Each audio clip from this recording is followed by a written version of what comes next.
Another example, this time dealing with functions. If a function is defined as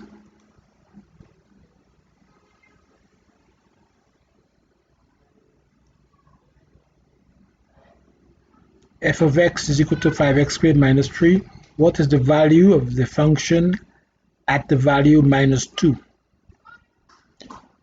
That should be easy for most of you. Let's see. You have 1 minute.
So how do you solve a problem like that?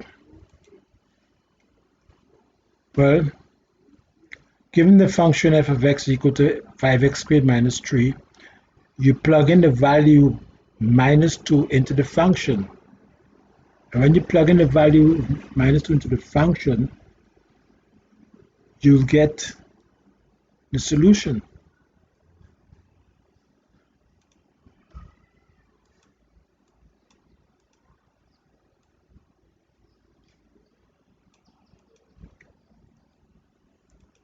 Substitute minus 2 for x in the function and evaluate, you get the answer, and the answer is 17. So the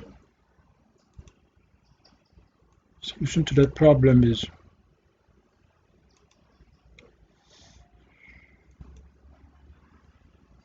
this here, 17. Did you get it? Great.